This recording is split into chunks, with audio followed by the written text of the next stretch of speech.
Thank you for joining Wars of the Rosies, and this is Talent or Genius by Gallien. An article from Rosicrucian Digest, Volume 38, Number 11, November 1960. Talent or Genius by Gallien.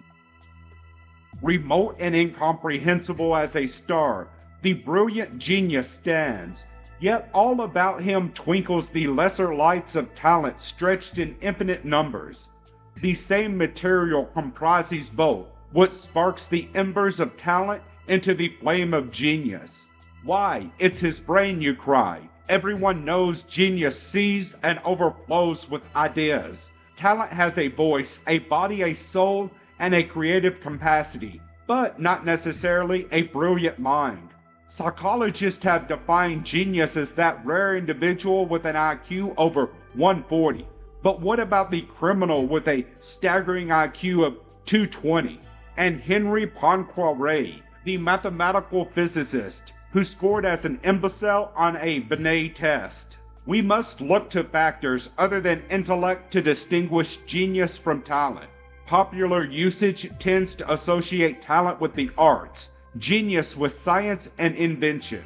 We may thrill to the talented voice that stirs our emotions, but we have an awesome reverence for the genius who harnesses electricity for our washing machines, the turbines of industry, and who formulates concepts on which whole technologies are based. Talent implies exceptional skill or aptitude, and a certain degree of success in any field.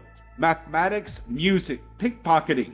But the genius must achieve success with some outstanding contribution to the world. Talent contributes to the existing social order with only slight deviations. Genius contributes to some form of social change. In knowledge, talent forms a continuum, but at the top, genius must stand in sharp contrast to the masses.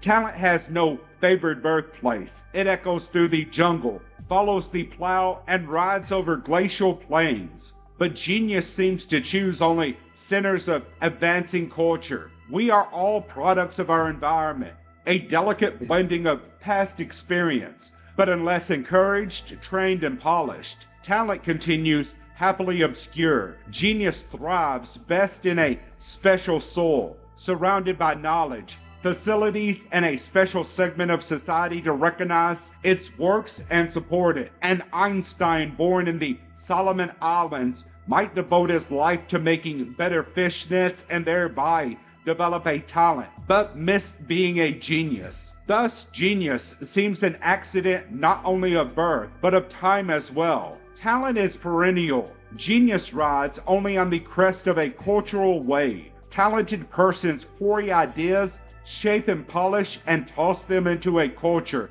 like random pieces of a jigsaw puzzle. Genius arises to fit them together and complete a pattern. At the precise moment when all the pieces come into existence, great discovery is inevitable. Simultaneous discovery is seen all throughout history. In the same year, 4 men independently discovered sunspots. In practically the same year, 5 men independently perceived the law of the conservation of energy. Was Alexander Graham Bell more of a genius than Elisha Gray, who filed a patent for the telephone only a few hours later? Genius, we must then assume, is only talent in the right place at the right time, and only chance determines when talent ends and genius begins. Thank you for watching, and please don't forget to share, like, subscribe, and comment, and if you can, please consider donating to Wars of the Rosies. Links to PayPal and Patreon are in the description. Thank you so very much.